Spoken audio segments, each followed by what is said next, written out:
Bismillahirrahmanirrahim. Assalamualaikum warahmatullahi wabarakatuh.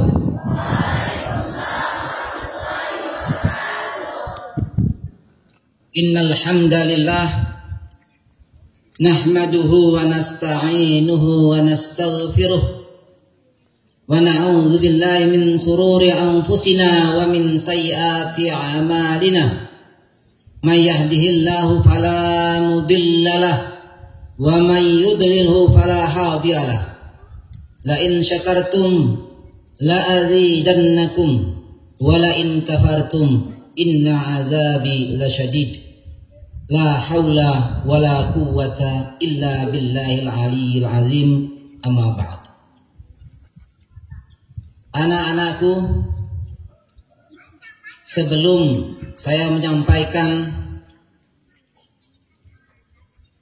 amanah, pertama kali saya atas nama pimpinan Pondok Pesantren Al-Mujtama Al-Islami mengucapkan selamat kepada Bapak Presiden Indonesia dan Wakil Presiden Indonesia, Bapak Jenderal TNI Purnawirawan Prabowo Subianto dan Gibran Rakabuming Raka sebagai Presiden terpilih 2024 sampai 2029. Mudah-mudahan Bapak Presiden dapat melaksanakan amanah dengan baik, dapat melaksanakan tugas negara dengan adil seadil-adilnya dan berpihak kepada rakyat Indonesia. Karena pemimpin tidak cukup cerdas intelektualnya, tapi juga harus cerdas spiritualnya. Tetapi tidak cukup dengan cerdas intelektual dan spiritual, ada satu hal yang harus dimiliki oleh Bapak Presiden dan Wakil Presiden, adalah keberanian. Indonesia membutuhkan keberanian dalam mengambil kebijakan, keberanian dalam memutuskan keputusan, keberanian dalam mengatakan kebenaran, keberanian dalam membela rakyat Indonesia, dan keberanian untuk menghukum orang-orang yang bersalah. Itu yang dibutuhkan saat ini sebagai Presiden dan Wakil Presiden. Kita doakan, saya yakin Pak Prabowo dan Mas Gibran mampu melaksanakan itu semua. Amin. Anak-anak sekalian, hari ini Hari Santri, 22 Oktober 2024. Hari Santri berarti wujud nyata eksistensi santri yang diakui oleh negara, bahwa santri ikut berjuang, santri ikut memerdekakan bangsa Indonesia yang diawali oleh resolusi jihad yang dibacakan dan dicetuskan oleh Kiai Haji Hashim Asy'ari Al-Mujahid Hafizahullah. Mudah-mudahan ini satu petanda bahwa negara tetap mengakui keberadaan santri, keberadaan kiai-kiai, dan keberadaan ulama-ulama. Yang kebetulan hari ini saya yakin Pak Presiden pertama kali melaksanakan upacara kenegaraan, yaitu Hari Santri. Mudah-mudahan mengingatkan kepada beliau berdua bahwa adanya Indonesia tidak lepas dari tangan ulama dan tangan santri. Adanya Indonesia, darah-darah ulama dan darah-darah santri, sehingga Indonesia menjadi merdeka. Takbir! Anak-anak sekalian, oleh karena itu peringatan Hari Santri bukan hanya sebagai upacara, tapi esensi dari peringatan ini kita mengenang para jasa pahlawan-pahlawan kita, terutama dari kalangan ulama dan santri yang sudah ikut memerdekakan bangsa Indonesia. Ke depan kita harus isi kemerdekaan dengan pendidikan berkarakter. Indonesia krisis pemimpin yang berkarakter. Kita krisis ulama yang rabbani. Ulama kulus banyak, tapi ulama Rabbani kita krisis. Pemimpin cerdas banyak, tapi pemimpin yang amanah, sidik, tablik, dan patona itu sulit dicari. Dari santri, dari pondok pesantren, kita akan lahirkan pemimpin-pemimpin yang sidik, pemimpin tablik, amanah, patona. Dari santri, kita akan lahirkan pemimpin-pemimpin yang cerdas intelektualnya, cerdas spiritualnya, dan berani mengatakan kulil haqqa walau kana murad. Kita krisis kepemimpinan, krisis pemimpin yang berakhlakul karimah.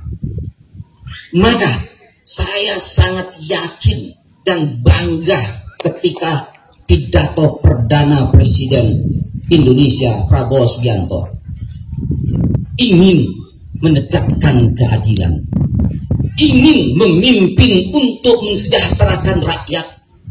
Pemimpin, ingat, bukan sebagai pencari ghanimah atau harta rampasan, tapi pemimpin adalah amanah, pelayan. Dan itu kemarin diputuskan, pemimpin adalah pelayan rakyat. Kita buktikan dan kita doakan. Mudah-mudahan itu terbukti sehingga Indonesia maju, Indonesia emas akan terlaksana. Amin. Anak-anak sekalian, keberadaan santri, maka harus kita isi kemerdekaan ini dengan pendidikan berkarakter. Pesantren satu-satunya saat ini lembaga pendidikan yang bisa menjamin pemimpin masa depan yang berkarakter, pemimpin masa depan yang berakhlakul karimah, pemimpin yang cinta NKRI. Mana ada pesantren tawuran? Mana ada anak pesantren melawan orang tua? Mana ada anak pesantren yang otak-atik NKRI? Ini harus dicatat. Harus dicatat. Dengan santri Indonesia bisa terwujud. Dengan ulama Indonesia bisa merdeka. Jangan abaikan jasa ulama dan jasa santri. Karena jasa ulama dan santri yang terutama dipelopori oleh Kiai Haji Hasyim Asy'ari dengan resolusi jihadnya. Saya akan bacakan poin-poin resolusi jihad yang dipelopori oleh Kiai Haji Hasyim Asy'ari.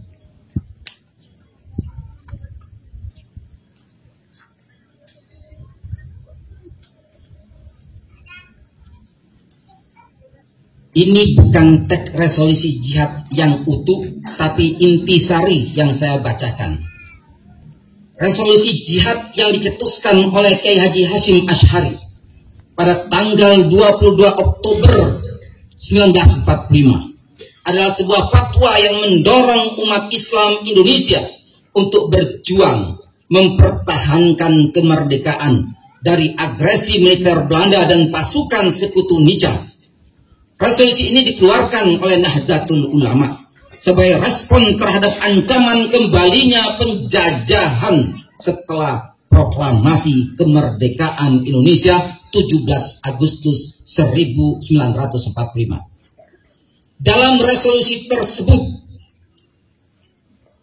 ulama kita, Kiai Haji Hasyim Asy'ari menegaskan bahwa mempertahankan kemerdekaan Indonesia adalah wajib hukumnya bagi setiap muslim. Jihad fisabilillah, berjuang di jalan Allah, dianggap sebagai kewajiban untuk melawan siapapun dan siapa saja yang ingin mengembalikan penjajahan di tanah air. Berikut poin-poin penting dari resolusi jihad. Pertama, wajib hukumnya berperang bagi seluruh umat Islam, khususnya yang berada dalam radius 94 km dari tempat musuh berada. Kedua, wajib bagi seluruh umat Islam untuk membantu perjuangan kemerdekaan dengan segala cara, baik melalui harta maupun tenaga. Ketiga, harus bersatu dalam melawan penjajah, dan siapa saja yang bekerja sama dengan musuh dianggap sebagai pengkhianat bangsa.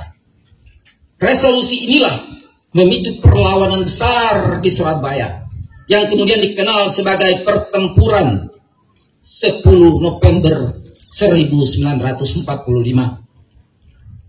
di mana ribuan pejuang rakyat Surabaya bertempur melawan tentara sekutu. Tidak sedikit yang gugur, terutama kiai-kiai dan santri-santri.